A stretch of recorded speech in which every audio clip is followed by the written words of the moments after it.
Bueno, muchas gracias a todos por estar acá, también por la invitación y por permitirme compartir algunas de las cosas que hemos estado haciendo aquí en Colombia durante los últimos 10 años más o menos.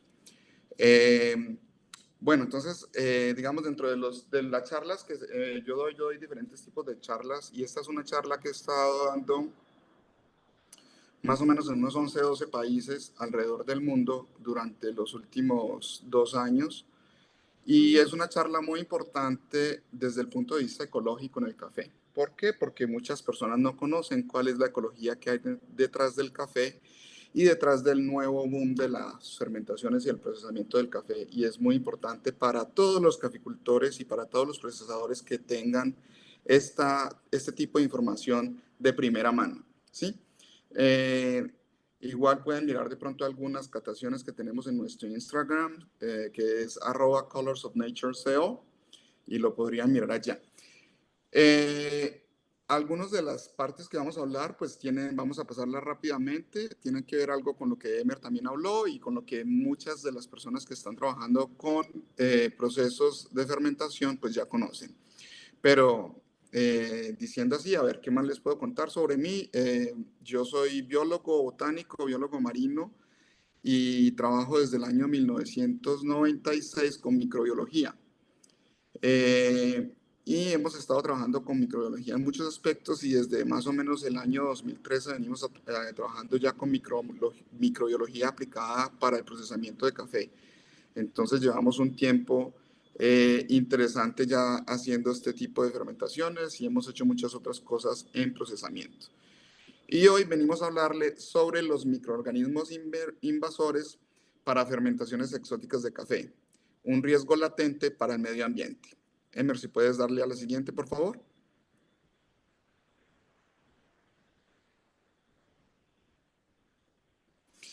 Bueno, entonces como estábamos mirando en lo que nos decía Emer, básicamente el procesamiento de café es la próxima revolución. ¿Es así? Pues sí, es la próxima revolución y hemos visto cómo el mundo del café ha cambiado significativamente desde el principio de este siglo, cuando entramos a conocer los cafés especiales más en profundidad y se empezaron a hacer masivos. Es el segmento de crecimiento más amplio en la industria del café y gracias a eso se han logrado crear miles de empresas alrededor del mundo, miles de cafés alrededor del mundo y ha sido capaz de atraer a millones de personas en todo el mundo por lo que tiene que ver con el mejoramiento de la calidad del café. Entonces es una revolución desde el punto de vista que vemos mucha innovación en el conocimiento del café, vemos mucha innovación en la misma tecnología que estamos empezando a aplicar en el café. Vemos entonces muchos cambios en la forma en que este procesamiento por primera vez desde el origen está digamos, guiando el futuro de la empresa del café a nivel mundial, de la industria del café a nivel mundial. Nosotros hasta hace unos pocos años, y bueno, inclusive hoy todavía la mayor parte de el mercado siempre estuvo guiado por los países productores y sobre la forma en la cual ellos preparaban el café. Hoy en día vemos que entonces nosotros desde el origen tenemos un impacto muy fuerte en todo lo que tiene que ver la imagen y el sabor del café y hemos estado siendo reconocidos más. Sin embargo, pues también vemos que en origen desafortunadamente no tenemos los recursos necesarios para hacer investigación y finalmente terminamos presa de que muchos, mmm, digamos, profesionales de la parte final de la cadena del café vengan a decirnos qué hacer y aquí pues muchas veces toca hacer lo que ellos dicen que hagamos y no necesariamente lo que queremos o se debería hacer, ¿sí? Entonces vamos con esta parte aquí. Vemos que esta revolución ha traído perfiles de café, vemos que gracias a esto cada vez las competencias internacionales se vuelven más complejas, pero también se vuelven más populares. Vemos que hay muchas formas diferentes de vender café ahora y vemos que el procesamiento del café se ha vuelto una herramienta fundamental en el mercadeo del café en la industria mundial. Seguimos, por favor. Emer, la siguiente. Gracias. Bueno, vemos que básicamente en café nosotros vemos que hay tres tipos de fermentación. Hay fermentaciones secas, hay fermentaciones húmedas y hay fermentaciones que son mixtas, ¿sí? Y tenemos tres tipos de procesos en el café generalmente que conocemos. Por ejemplo, aquí en el lado de la izquierda se está haciendo un honey, en la mitad se está haciendo un lavado y en la derecha se está haciendo un natural. Esto es de conocimiento general para todos. Pero digamos que a pesar de todo lo que seguimos haciendo, el mercadeo del café sigue básicamente estos tres lineamientos. Nosotros hacemos naturales, jóvenes o lavados, independientemente de qué tipo de fermentación hagamos. Por ahora no ha salido ningún tipo diferente de fermentación y esto tiene que ver, o de proceso, tiene que ver mucho sobre cuáles son las estructuras de las frutas que finalmente quedan en el café cuando lo secamos. Y así lo llamamos. Seguimos.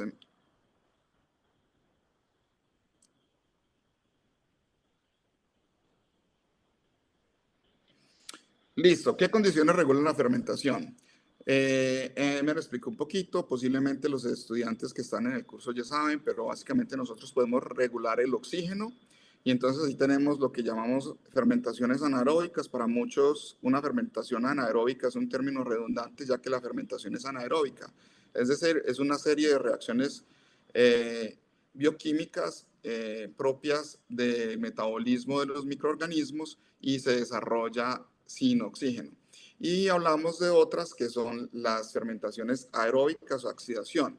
En las fermentaciones aeróbicas o oxidación, digamos que no hay una intervención directa del oxígeno en las reacciones, pero pueden haber fermentaciones en presencia de oxígeno. Es decir, aunque haya oxígeno, no siempre el oxígeno reacciona en el proceso metabólico que esté desarrollando una bacteria o un hongo o una levadura. Entonces, sí puede haber fermentación en presencia de oxígeno. Ahora, la fermentación como tal no utiliza el oxígeno y más bien se llama un proceso de respiración o de oxidación.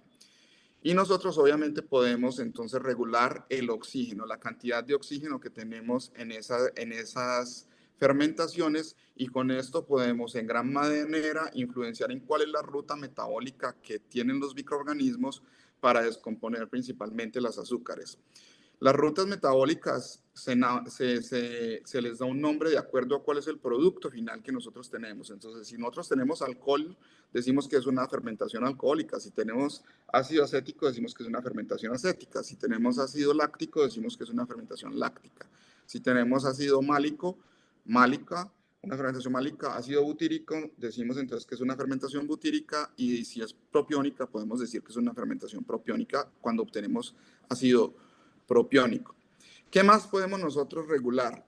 Podemos regular la temperatura, podemos regular el pH y podemos regular la presión. ¿Sí? Estos son factores que nos van a afectar a nosotros las condiciones en las cuales se desarrolla la fermentación y por ende podemos afectar de una u otra manera la calidad, la intensidad, la velocidad de las diferentes rutas metabólicas que tenemos. Perdón, aquí no es contaminantes, la palabra está mal, eh, pero bueno, también se pueden hacer, porque por ejemplo, si utilizamos mal agua, pues podemos regular que el agua sea de mejor o peor calidad, ¿cierto? Los nutrientes también los podemos nosotros entonces regular. Podemos poner diferentes tipos de nutrientes dentro de las fermentaciones y por ende vamos a tener diferentes tipos de resultados. No es lo mismo una fermentación de un café solo que una fermentación de un café al cual se le echa, por ejemplo, banano o algún otro tipo de fruta, porque vamos a tener unas cosas diferentes y nos van a producir diferentes resultados y van a haber diferentes rutas metabólicas. Y finalmente, también podemos controlar el inoculum. ¿Qué es el inoculum? Pues el tipo de microorganismos que van a desarrollar esa fermentación. Aquí en la figura podemos ver entonces un bioreactor un poquito más complejo que el que utilizamos generalmente para el café en las fincas. Es un bioreactor que tiene pues una cantidad de aparatos donde podemos regular muchos factores diferentes y lo utilizamos en microbiología. La siguiente, por favor. Bueno, antes de hablar un poquito sobre qué son las especies invasoras, que es lo que vamos a hablar aquí, vamos a hablar sobre la microbiología tropical. Resulta que nosotros estamos viviendo en el trópico, pero hasta el día de hoy más o menos contamos con unas 7 guías en todo el mundo de la microbiología tropical. Estas guías, sin embargo, son guías muy escuetas porque todavía la microbiología tropical está en pañales. No sabemos casi nada de lo que tenemos nosotros en el trópico. Y gran parte de esto pasa porque la taxonomía, que es la rama de la biología que se dedica a la identificación de los seres vivos, digamos que la taxonomía microbiana es muy complicada debido a la escala en la cual trabajamos y debido a que nosotros ya no entramos, por ejemplo, como miramos en un árbol, qué tipo de flores tiene, qué tipo de frutos tiene, cuál es la distribución, cuáles son las hojas. No, aquí ya tendríamos que entrar a mirar cuáles son las proteínas, cuáles son las rutas metabólicas, cuáles son los compuestos que estos microorganismos producen o no para determinar si es de una variedad X o Y o de una especie X o Y, ¿sí? Entonces, la microbiología tropical está en pañales. Nosotros básicamente no sabemos prácticamente nada de lo que tenemos. Y esto tiene unas implicaciones ecológicas muy grandes y unas implicaciones industriales muy grandes. Nosotros estamos sentados sobre un tesoro por descubrir y estamos nosotros a portas de destruir nuestra propia riqueza para el futuro por unos cuantos pesos y es de lo que vamos a hablar de ahora en adelante. Aquí entonces hablamos de una cosa que es muy importante y es el concepto de qué son las especies invasoras. Las especies invasoras son especies que llegan a un hábitat nuevo, generalmente traídas por actividades comerciales de los humanos y que se establecen en ese medio ambiente y empiezan a colonizar el medio ambiente a medida que desplazan las especies locales. ¿Sí? Entonces, nosotros vemos que las especies invasoras a nivel ecológico en el mundo son muy importantes. ¿Por qué? Porque junto con la pérdida del hábitat que se da principalmente en áreas terrestres con la deforestación y junto con la sobreexplotación, por ejemplo, la sobrepesca que se da en ámbitos marinos, pues resulta que la introducción de especies invasoras es el factor más importante de extinción a nivel global. Cuando nosotros miramos en ecosistemas terrestres, tenemos que la pérdida de hábitat es el mayor eh, motivo de extinción de especies en el mundo terrestre y en el océano tenemos que entonces la sobrepesca o la sobreexplotación es la mayor causa de pérdida de especies. Sin embargo, cuando miramos los dos ecosistemas combinados, vemos que la introducción de especies invasoras resulta ser muy importante y catastrófica. Entonces, resulta que para nosotros es un concepto muy nuevo, pero tenemos que tener mucho cuidado. ¿Por qué? Porque si nosotros tenemos microorganismos invasores, ¿sí? Y los microorganismos invasores son mucho más peligrosos que las especies invasoras superiores. Nosotros tenemos que las especies superiores invasoras son consideradas como la mayor causa de pérdida de biodiversidad en el mundo. Sin embargo, solamente consideramos especies superiores, es decir, plantas y animales, pero nosotros no estamos considerando los microorganismos. Y esto es una cosa muy importante. ¿Por qué? Porque los microorganismos son la base del ecosistema. Entonces, si nosotros introducimos microorganismos que matan los microorganismos locales, pues ecosistemas que han evolucionado durante miles de millones de años para llegar al momento en el cual están hoy, en el cual se crean muchas interdependencias, se pueden destruir. ¿Por qué? Pues básicamente porque los microorganismos locales se van a acabar, ¿cierto? Entonces, una vez esto pase, vamos a tener un efecto irreversible. ¿Por qué? Si nosotros miramos que las especies invasoras se vuelven invasoras y a pesar de ser especies macro, plantas o animales, es muy difícil controlarlas. Básicamente ellas se vuelven un problema planetario porque no tenemos la plata para competir con ellas ni para limpiar el medio ambiente. Para nadie es una prioridad limpiar el medio ambiente de especies invasoras. ¿Hay microorganismos invasores? Sí, hay microorganismos invasores. Aquí, por ejemplo, podemos ver en este momento que hay una crisis a nivel mundial en los anfibios porque hay un hongo, ¿sí? Que se está esparciendo desde África hasta el Amazonas y está matando a cualquier cantidad de anfibios y básicamente somos incapaces de controlarlo. Esta emergencia fitosanitaria es tan brava que pues se prevé la extinción de la mayor parte de los anfibios en el mundo por este tipo de hongos en las próximas décadas. Entonces, pues es muy importante. En el caso del café para nosotros es importante porque una vez nosotros introducimos microorganismos que no son de nuestro ambiente, vamos a tener una pérdida muy fuerte de la diversidad y nos va a cambiar el terruño, nos va a cambiar el terroir, nos va a cambiar las características que podrían en el futuro y que hoy en día hacen los cafés de cada región sean únicos. Entonces es algo muy delicado. Sigue la siguiente, por favor. Vamos a mirar aquí un poquito la explicación básica de por qué son peligrosos. Resulta que nosotros podemos, y particularmente en este momento vemos que hay una gran afluencia de microorganismos que además vienen por contrabando en la mayoría de los países, ¿sí? Que vienen de Europa, que vienen de Estados Unidos e inclusive de algunas empresas que están empezando a comercializarlos bajo unos criterios que son taxonómicos que son absolutamente ridículos desde el punto de vista ecológico. Pero ¿qué es lo que pasa? Nosotros miremos aquí en la gráfica, vemos unas zonas verdes que se llaman subtropicales y tenemos una zona roja que se llama tropical, ¿sí? El café se produce en las zonas tropicales. Las zonas tropicales es donde estamos nosotros, donde está Perú, por lo menos la parte norte del Perú, Colombia y llegamos más o menos hasta Nicaragua, la parte sur de México, en Latinoamérica, ¿cierto? La parte tropical de Brasil. Estos ecosistemas tropicales se han desarrollado a través de millones de años con un clima muy estable. Aquí solamente tenemos lluvias o estaciones secas, pero nosotros no tenemos inviernos muy fríos ni veranos muy calientes y no tenemos épocas de transición. En las áreas verdes subtropicales pasa eso. Allí tenemos entonces inviernos muy fríos, veranos muy calientes y nosotros tenemos, como podemos imaginar, diferentes tipos de animales, ¿sí? Y entre las áreas subtropicales y tropicales, generalmente en todo el mundo nosotros tenemos unas bandas de desiertos. Esas bandas de desiertos se convierten en unas barreras geográficas que aíslan la biota tropical de la subtropical. Entonces, no hay un flujo genético entre esas dos partes. ¿Qué pasa en las áreas subtropicales? Los microorganismos, cuando llega el invierno, ellos están adaptados para crear cápsulas, ¿sí? O esporas que son resistentes a temperaturas muy bajo cero.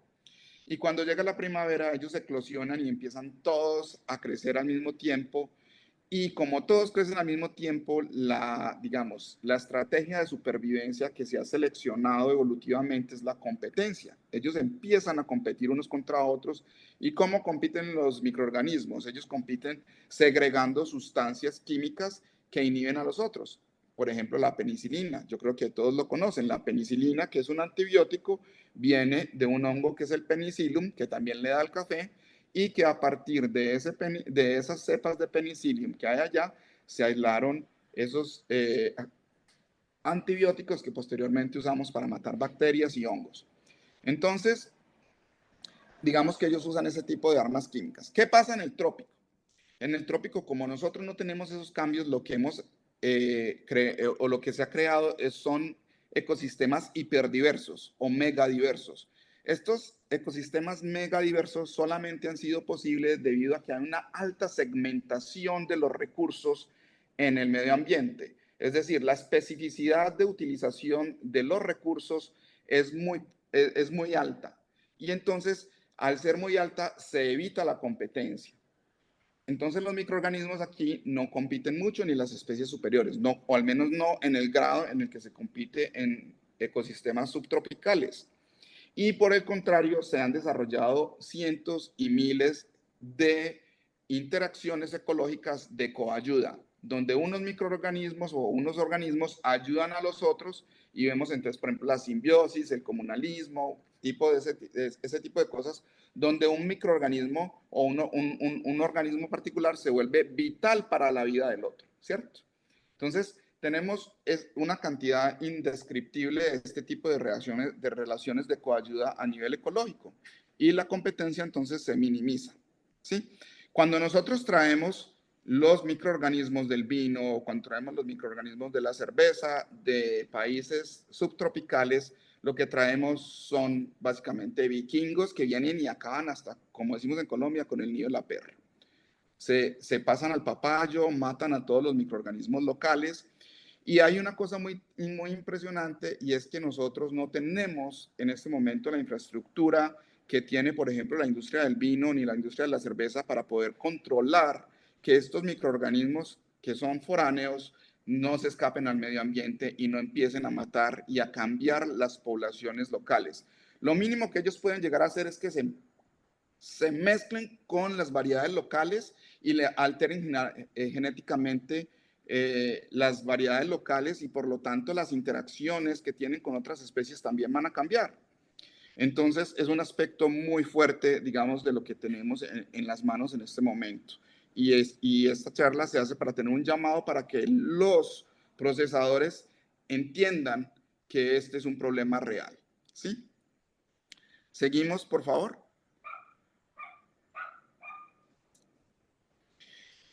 ¿Qué tenemos entonces? Nosotros, por ejemplo, traemos a Saccharomyces cerevisiae, ¿cierto? Entonces, Saccharomyces cerevisiae, que es una de las que estaba hablando Emer, eh, es un microorganismo que nosotros en la ciencia lo llamamos como el microorganismo milagroso, porque el Saccharomyces cerevisiae nos ha ayudado a los humanos de una manera impresionante en todas las ramas de la ciencia, ¿sí?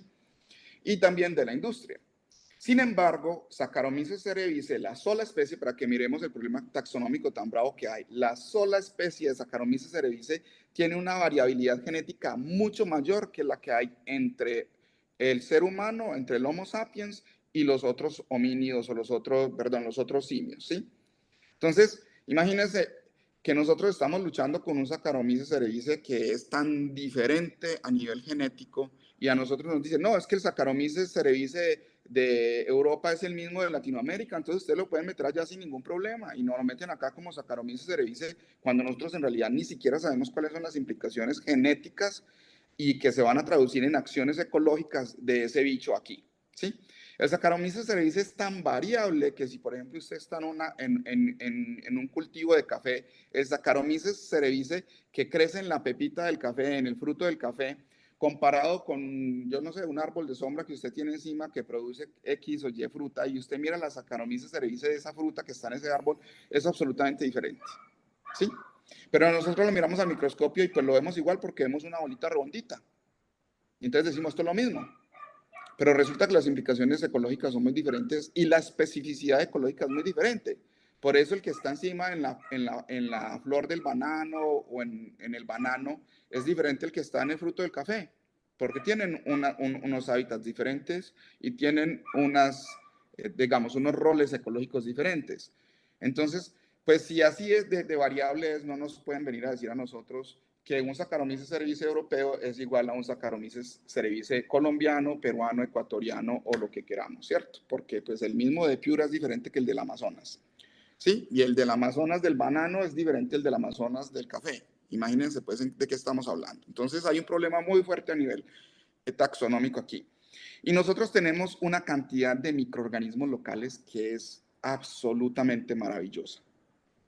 Los microorganismos locales son la expresión más grande de la biodiversidad con la que cuenta el planeta. Es inimaginable, es mucho más grande que la selva, que la biodiversidad que la selva amazónica que por fortuna compartimos.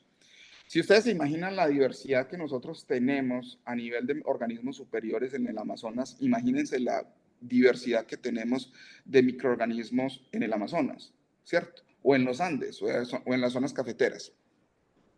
Aquí vemos unos ejemplos pequeñitos. Los colores, las texturas, los aromas son absolutamente maravillosos. Ustedes cuando aprenden a aislar microorganismos locales se encuentran con una explosión de belleza natural. Ellos huelen más rico que las flores más ricas, olorosas. Ellos pueden llegar a producir fermentos que todavía el ser humano no ha empezado a entender, porque la fermentación aquí ha sido relativamente rudimentaria para producir chicha o algo por el estilo, pero no para la preservación de alimentos como hacían en las áreas subtropicales. Entonces aquí vemos algunas de las figuras.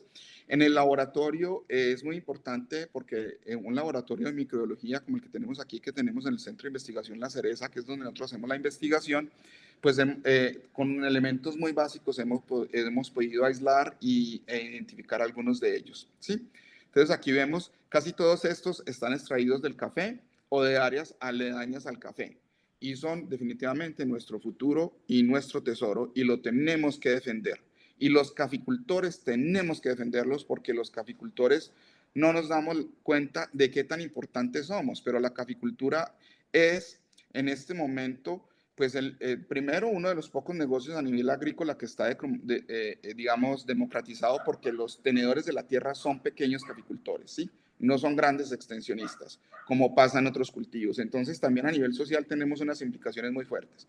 Pero también es un cultivo que, a pesar de que ha sido introducido, digamos, no es invasor, el café no es invasor de por sí mismo. Nosotros hemos cortalado la selva para crecer café, pero el café por sí solo no es capaz de sobrevivir, entonces no es una planta invasora, pero nosotros llegamos a grandes extensiones de tierra en todo el mundo. Entonces, si nosotros empezamos a usar Saccharomyces cerevisiae o cualquier otra cepa de microorganismo comercial y se utiliza la misma en todo el mundo, nosotros podemos crear un cataclisma mundial, ¿sí?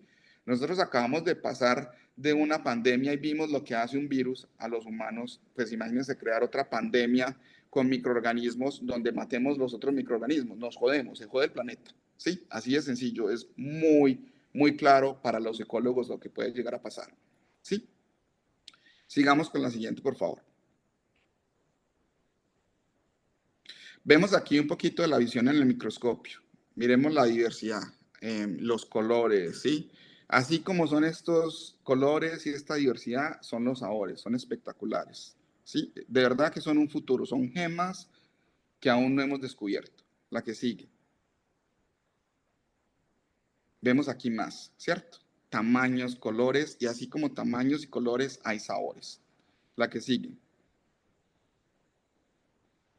Listo. ¿Qué hemos descubierto nosotros con nuestra investigación?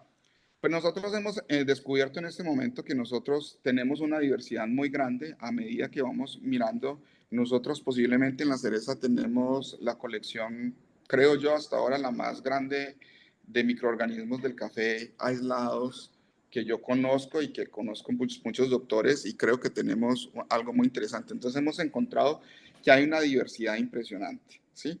Hemos encontrado, por ejemplo, que más o menos cada 100 metros de altura cambia fuertemente la composición ecológica de los microorganismos. Eso es algo muy interesante, ¿cierto? Eh, y hemos encontrado entonces que si cada 100 metros de altura cambia la composición, pues de una montaña a la otra también cambia, ¿sí? Y de una región a la otra también cambia. Ahora pues de un país a otro cambiará y de un continente a otro cambiará. Es simplemente algo que en números todavía no nos cabe en la cabeza, pero estamos empezando a mirar, ¿sí? Y nosotros vemos entonces que son diferentes a las del vino y a las del café y el cacao. ¿Qué podemos ver otros investigadores que han encontrado? Por ejemplo, han encontrado que el vino, que es un cultivo que al igual que el café se extendió por todo el mundo, también llevaron las Saccharomyces cerevisiae y otras cuantas levaduras para hacer la fermentación de los vinos en los diferentes países. ¿Y qué vemos allí?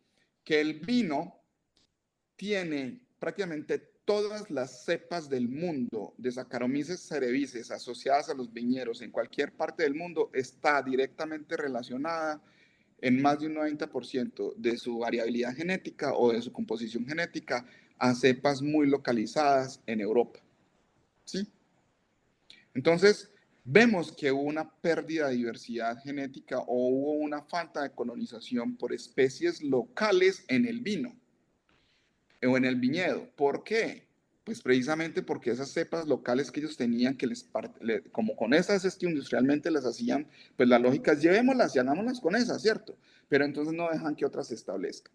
Y ahí vemos entonces que hay una depresión muy fuerte en el material genético que está asociado al vino. Eso se ha encontrado por la ciencia.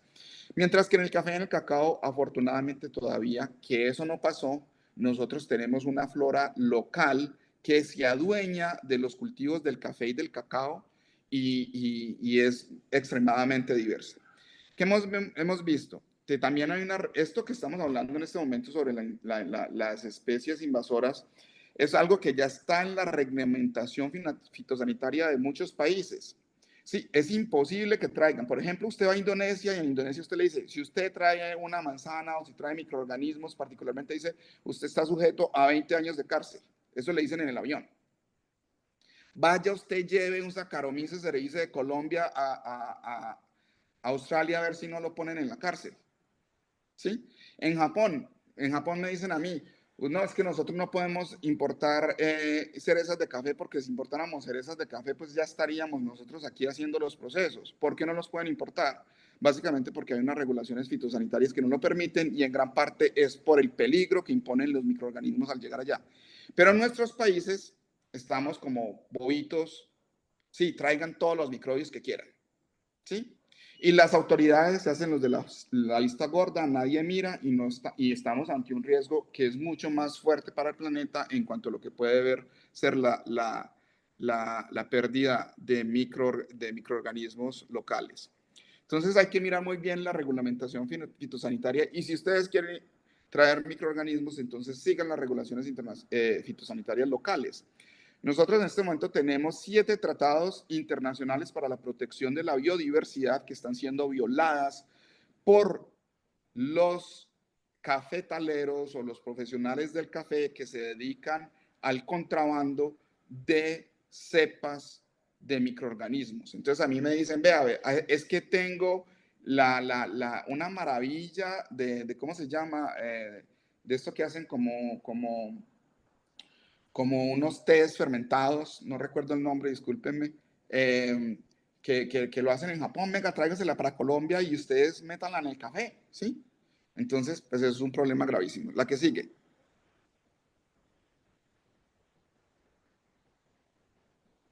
Emer, pues, por favor, la que sigue. ¿Qué otros ejemplos hay? Pues miremos. La roya, Gemilea batraxis, ¿sí?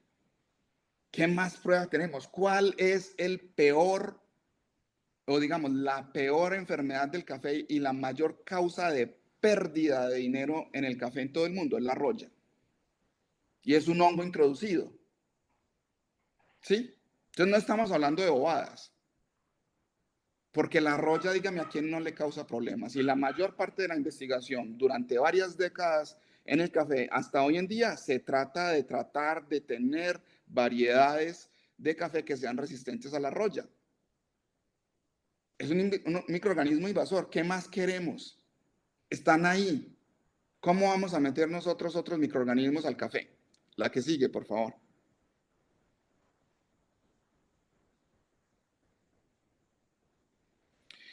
Ejemplos de microorganismos. Obviamente la levadura del vino, del pan, Saccharomyces cerevisiae, ¿cierto? Es la primera. Eso, las cepas son muy diferentes y deberían ser manejadas en complejos industriales y no en fincas en el campo. La que sigue. El koji japonés, Aspergillus oryzae, ¿sí? Todo el mundo está hablando del koji japonés. El koji japonés también tiene la capacidad, y ya lo demostramos en nuestro centro de investigación, no solo de excluir otros microorganismos locales, porque ha sido algo trabajado durante miles de años y se ha trabajado para que sean las cepas más resistentes a la contaminación por otros microorganismos. Entonces nosotros estamos pilas con la contaminación de otros microorganismos, tráigase una cepa de Saccharomyces más fuerte para que no le dé nada, claro, que mate todo, pero cuando lo tiramos al río con esa agua de ese café lavado, cuando ponemos ese café natural a secar al viento y salen las esporas para aquí y para allá, ¿qué van a hacer esas esporas? Pues obviamente ir a colonizar. Ellos no dejan que los microorganismos locales colonicen el café y los que están dentro del café pues los van matando. Lo mismo hace el aspergillus. Sigamos.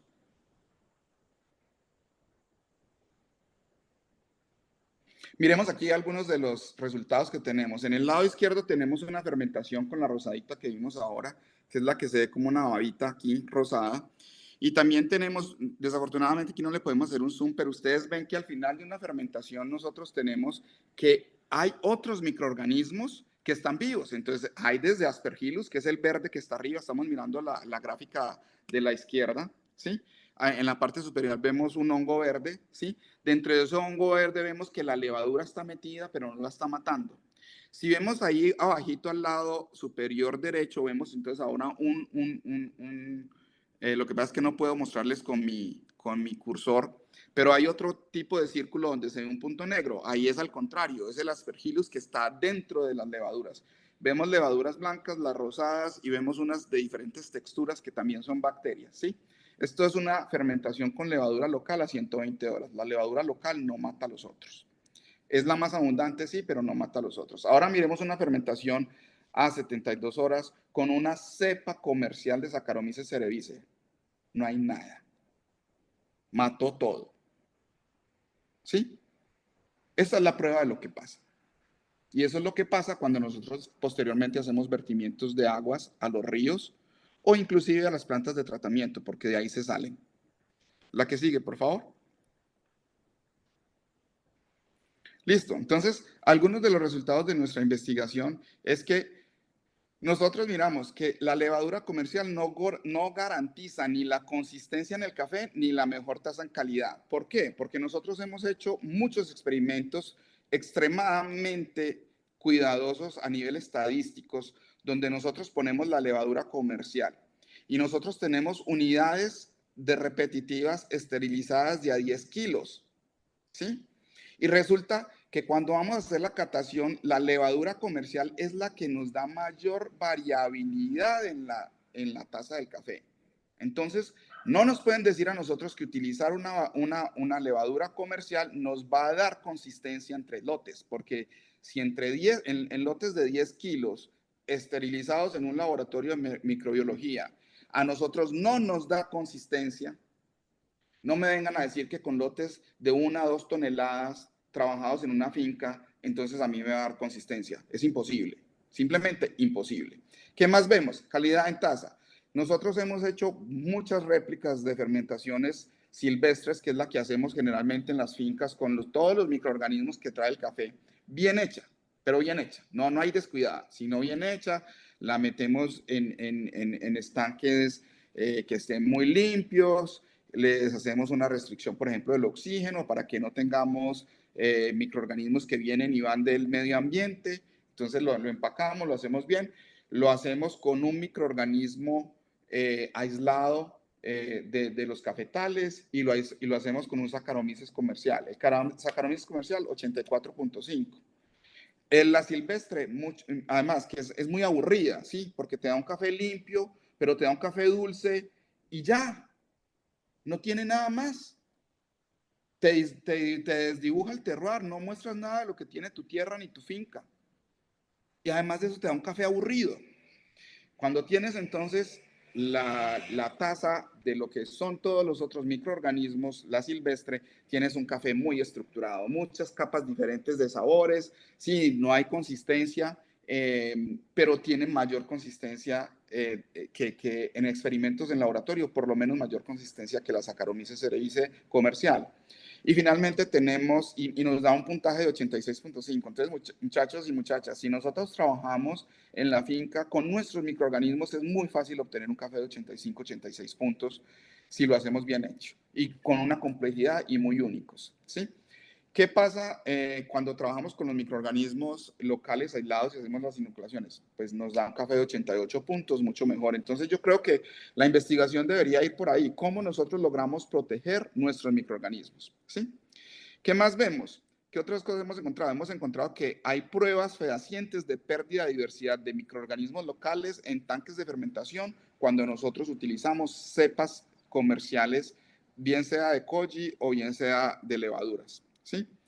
¿Y qué más vemos? Que hay con microorganismos locales gran cantidad de nuevos perfiles y mejores perfiles y mejor consistencia.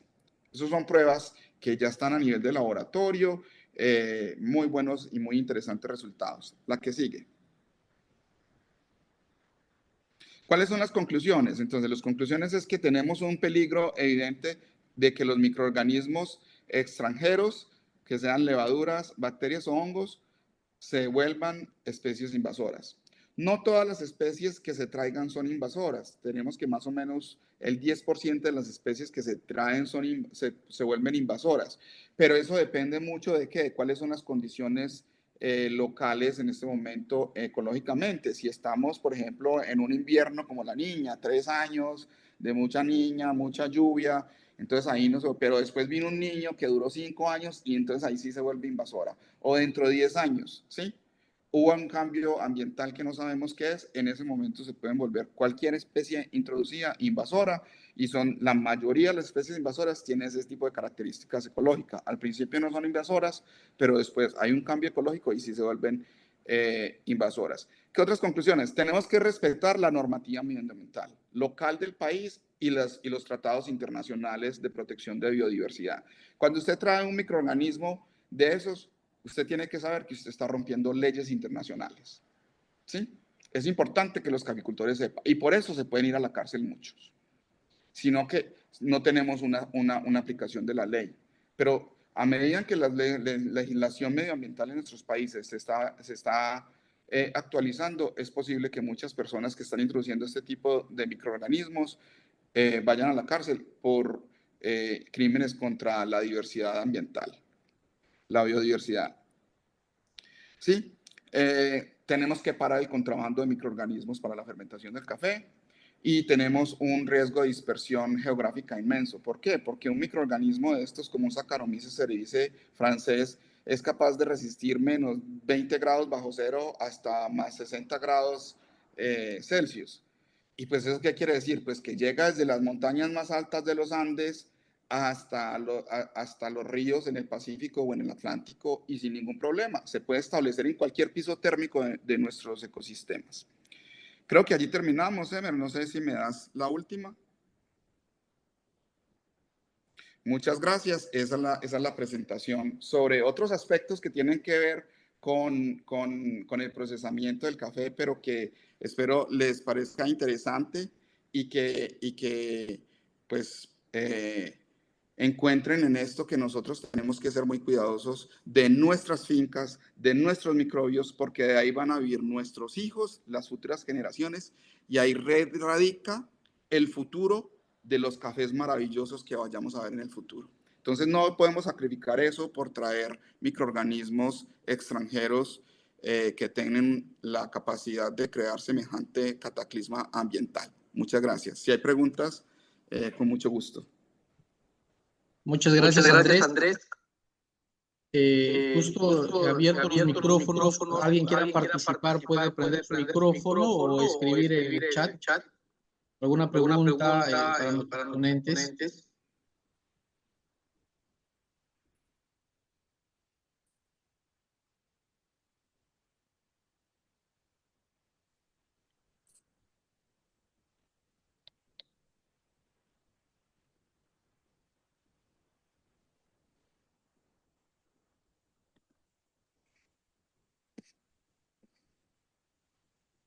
Bien, ¿se me escucha?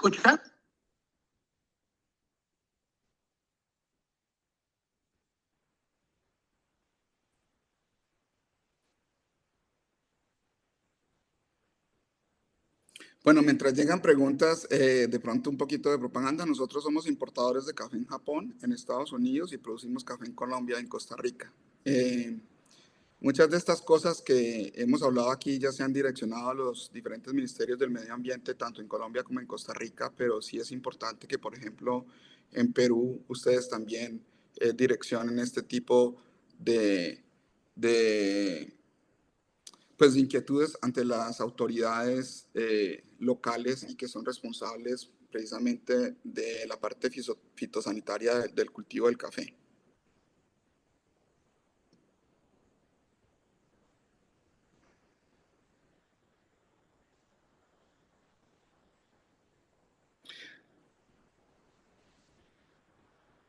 Sí, se recomienda hacer el aislamiento, sí, se recomienda hacer, hay formas muy simples de poder aislar microorganismos de nuestras fincas, ¿sí? Digamos, no necesitas un laboratorio de microbiología, por lo menos para aislarlos durante una cosecha. Lo más seguro es que en la siguiente cosecha sea mejor volverlos a cosechar y tienes que mirar qué es. Ahora, si tienes la capacidad de mantenerlos en el tiempo sin contaminarse, pues es lo mejor. Pero lo puedes mantener en una nevera, por ejemplo. Si tú haces una fermentación con microorganismos locales del café, básicamente lo que haces es que, por lo menos para aislar algunos particulares, dejas la fermentación un poco más o dejas el sobrenadante de la fermentación, como había en una de las slides de Emer, lo dejas allí y empieza a crecer una nata encima del agua con la cual hemos fermentado el café. Esa nata la recoges, la pones en agua con azúcar que esté previamente hervida, por lo menos la hierves, que no esté mucho en contacto con el medio ambiente. Después introduces allí esta nata, cuando esté más o menos a unos 30 grados centígrados, un poco menos quizás, siempre con un poquito de fuego alrededor de la tapa, la pones allí y en esa agua con azúcar te va a crecer el microorganismo y lo puedes ya meter en la nevera y estarle cambiando el azúcar y el agua cada tanto y así lo puedes empezar a aislar. Es muy fácil por lo menos aislar levaduras y seguramente te van a poder dar cosas muy interesantes.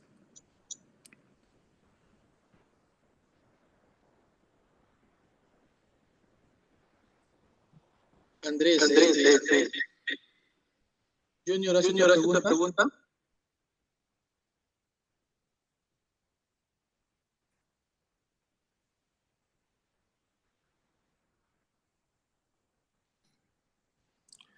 ¿Cómo saber que ya concluyó la fermentación?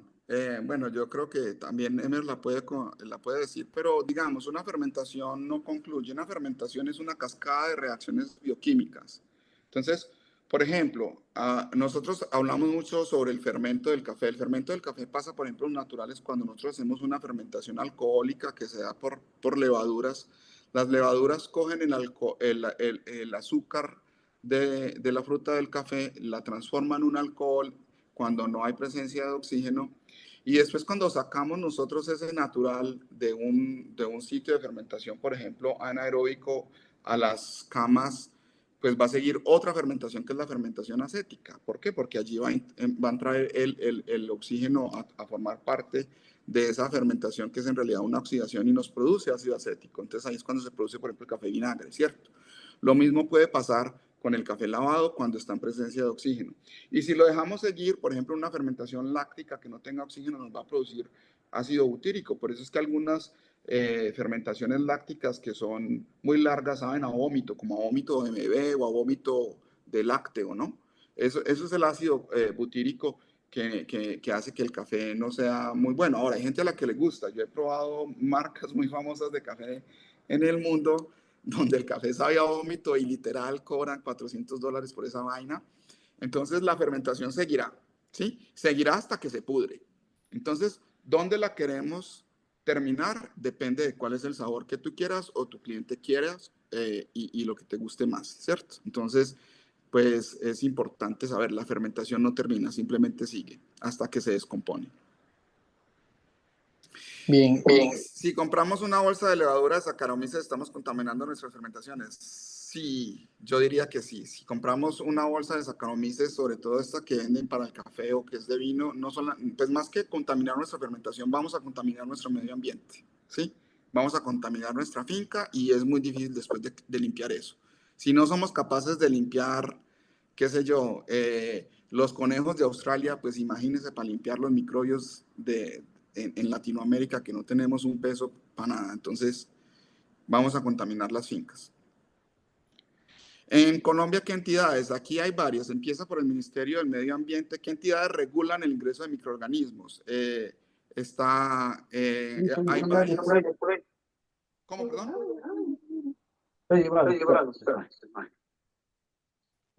Perdón, preguntan, ¿qué entidades regulan esto? Empieza con el Ministerio del Medio Ambiente, pero después, por ejemplo, está el ICA, que es el Instituto Colombiano de Agricultura, y bueno, ahí va desde los departamentos contra crímenes ambientales de la Fiscalía, etcétera, etcétera. Entonces, digamos que hay diferentes entidades que pueden regularlo, pero desafortunadamente ninguna está haciendo nada.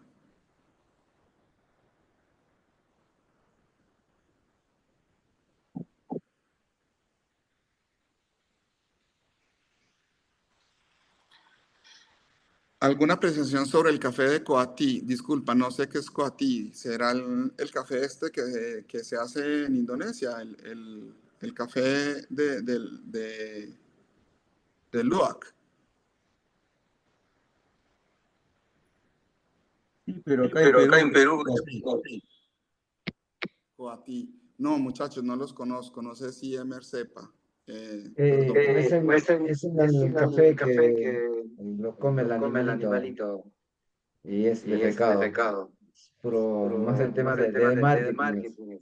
Bueno, sí, es un tema de marketing. Digamos, en Indonesia fue muy popular el café que quedaba para los esclavos en la época antigua. Era lo único que podían comer. Increíble que hoy se lo estén tomando los reyes, porque valía un montón.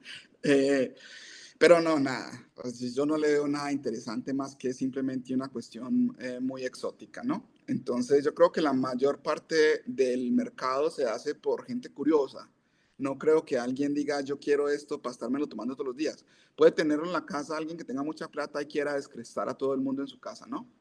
Entonces, lo más seguro es que se toman un café que es rico, es cremoso, es muy chocolate, no tiene nada así espectacular, pero sí seguramente tiene algo muy interesante que son muy buenos temas de conversación, muchas risotadas y ya, un lujo para los ricos. Eso es lo que pasa. Esa taza de café se vuelve un momento agradable de convivencia que después se va a hablar a un montón de gente, ¿no? Ah, me fui y me tomé un café de popó de yo no sé qué y tal. Y entonces, eso es lo que pasa. Pero en términos de calidad del café, digamos que no son muy buenos. Además que muchos se quedan y se reposan. Entonces quedan sabiendo a viejos. ¿Nos podrías hablar de la fermentación de salmuera? ¿Cuántas hojas? ¿Su función? ¿Aísla microorganismos? ¿Debería luego seguir otra fermentación? Bueno, mira, las salmueras son muy interesantes. Las salmueras se utilizan en muchas partes de la industria alimenticia. Eh, desde la conservación de la carne hasta la conservación de encurtidos, ¿sí? Entonces, ¿qué es lo que hacemos allí? Nosotros echamos la sal y resulta que muchas bacterias lácticas son resistentes a niveles de sal, a diferentes niveles, ¿sí?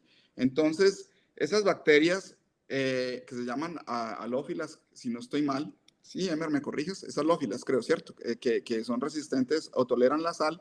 Entonces, son muy únicas. Y entonces, ¿qué pasa con las levaduras y qué pasa con los otros? Pues se mueren porque no soportan la sal, ¿cierto?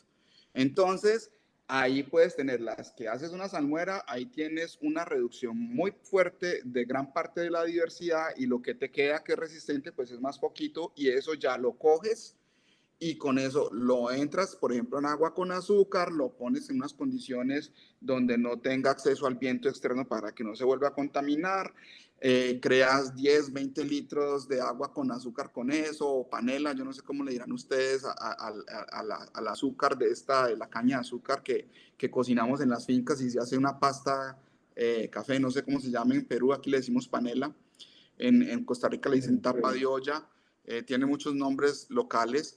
Entonces con eso pues haces una aguapanela o lo disuelves en agua, lo hierves, es muy interesante esa más que el azúcar porque tiene muchos minerales, tiene muchos oligoelementos que le permiten un crecimiento saludable a esas levaduras y a esos microorganismos y vas a tener un cultivo saludable. Entonces lo pones a crecer por decir algo por 24, 48 horas y antes que el pH empiece a bajar, ya se lo echas al café y allí tienes una fermentación láctica interesante donde hiciste el aislamiento muy fácil de una bacteria láctica, ¿cierto? Entonces, para eso sirven las salmueras, para que consigas una madre o un núcleo, como cuando vamos a hacer el yogur que nos venden a nosotros, o el kumis, no sé cómo le digan en Brasil, que nos venden un poquito y nosotros lo ponemos y hacemos más, ¿cierto? Entonces, así tienes la capacidad de aislar algunas bacterias lácticas y después procrearlas obviamente en un ambiente sin oxígeno porque tiene que estar con sal y sin oxígeno. Y ya para el siguiente no le tienes que echar sal porque simplemente puedes hacer la inoculación con ella, ¿cierto?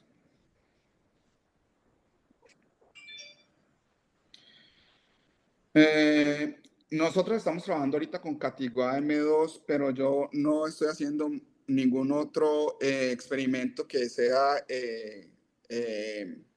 que de hecho vengo de hacer eso, fue una cosa muy linda, trajimos Catigua de Costa Rica para Colombia para poder crear, ¿cómo se llaman? Bebés de café, entonces con los bebés, el Catigua tiene una característica muy interesante que es una raíz muy copiosa, ¿sí?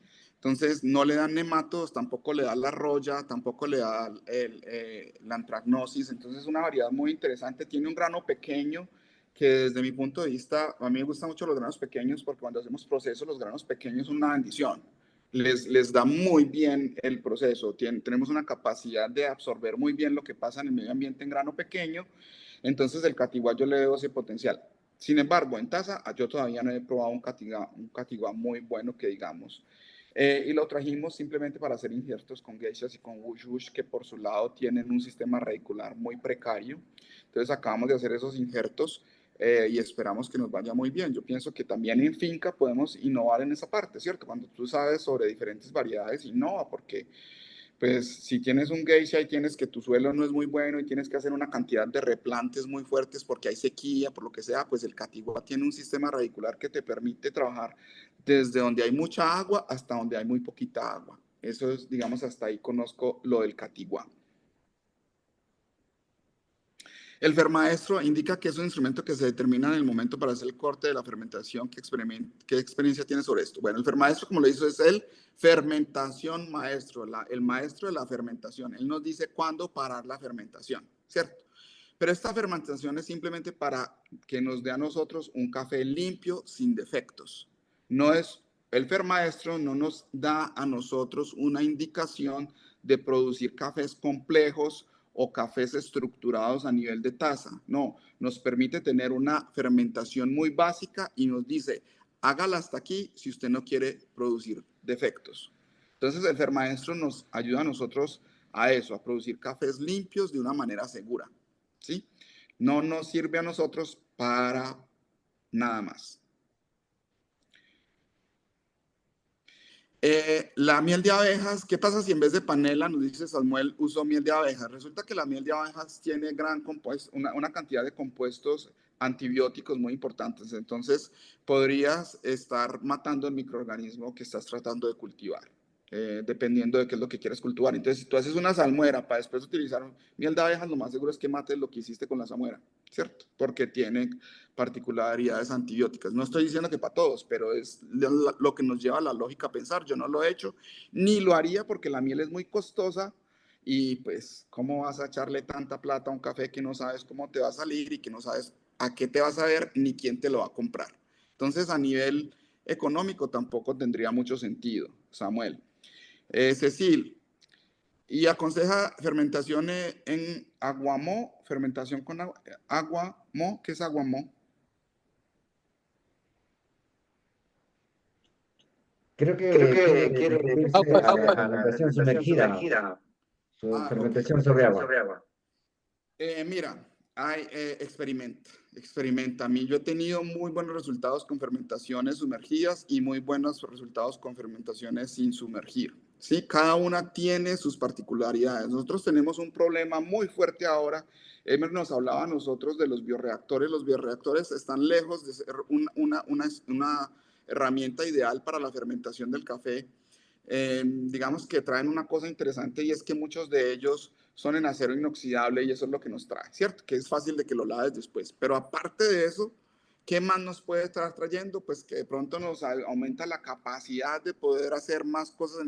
Sin embargo, los bioreactores tienen un problema muy grave que ellos han tratado en este momento de resolver, que es lo que yo llamo una fermentación con estratos.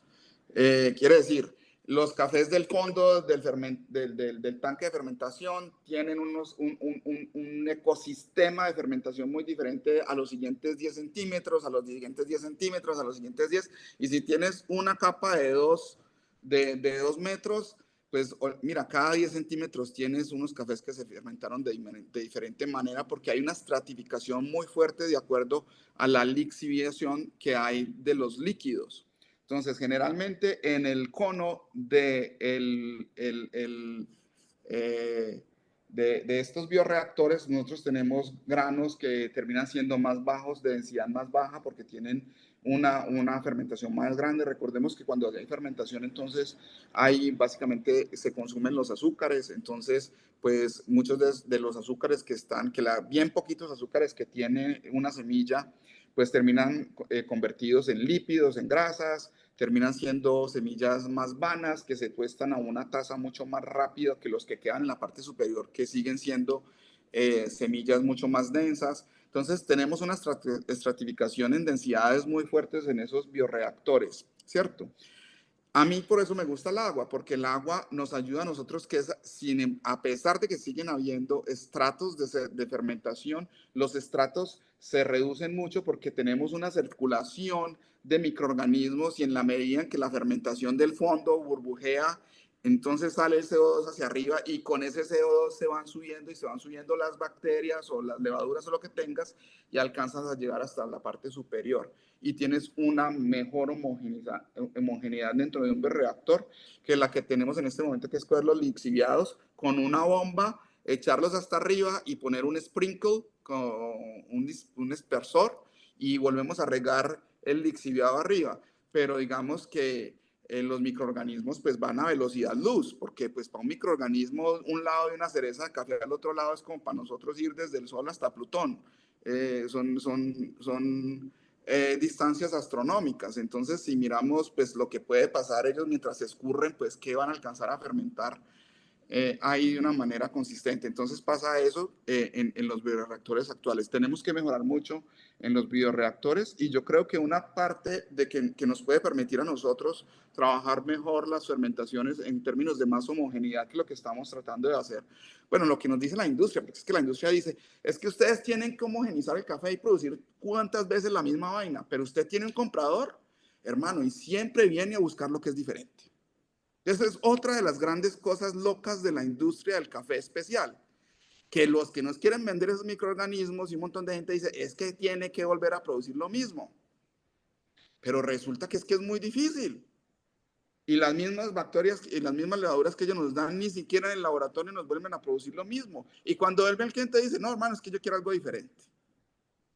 Y resulta que la industria del café especial se creó en parte de eso, por coffee hunters, por cazadores de café que venían a ver cuáles eran los cafés diferentes y nuevos.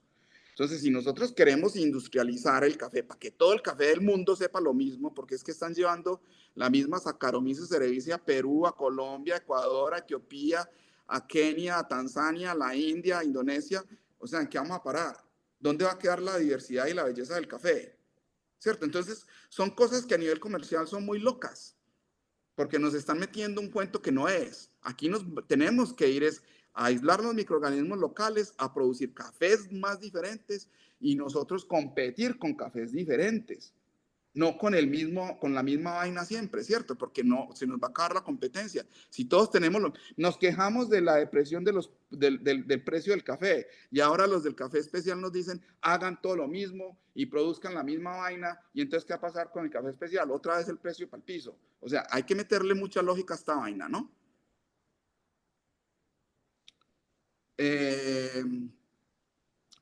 No, listo, ahí como que vamos. No sé, no hay más preguntas. Perdón que yo me enciendo con este asunto, pero yo tengo una gran pasión por la parte social, la parte ecológica y bueno, y por la producción de café. No digamos que no hacemos cosas buenas. Por ejemplo, en Colombia, el Centro de Investigación tiene el récord histórico de mayor cantidad de lotes finalistas en la tasa de la excelencia en Colombia.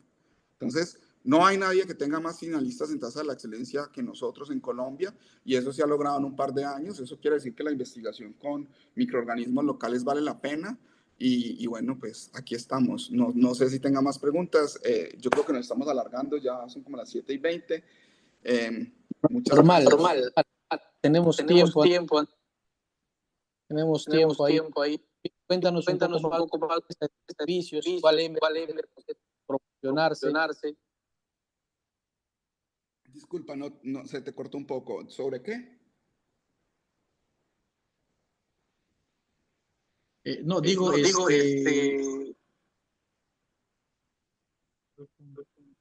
Si puedes comentarnos más sobre tu empresa, ¿no? Sobre los servicios que tú realizas en Colombia, ¿no?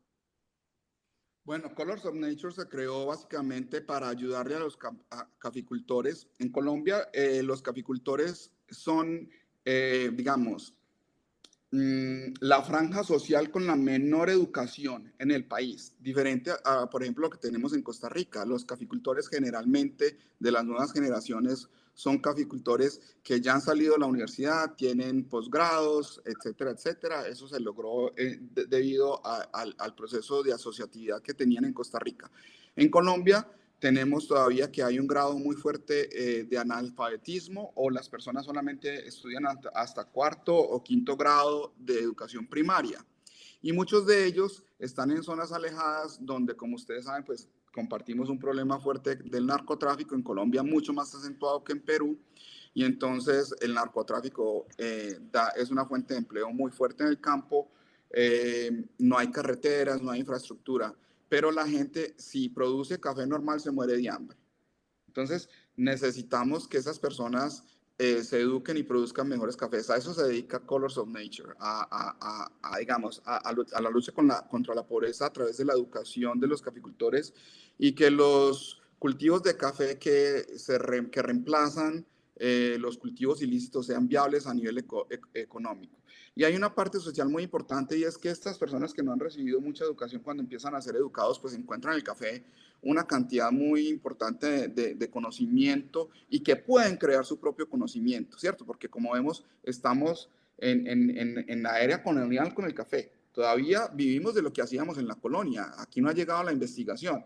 Y entonces hay mucho por investigar en las fincas y crear mucho conocimiento nuevo. Entonces, a nosotros como humanos, nuestra propia naturaleza y nuestra propia curiosidad nos lleva a sentirnos bien cuando aprendemos. Y cuando tú eres un caficultor que no tienes mucha educación, empiezas a entender muchas cosas, hay un grado de regocijo muy importante, y si con eso viene un progreso comercial, pues mucho más, ¿cierto?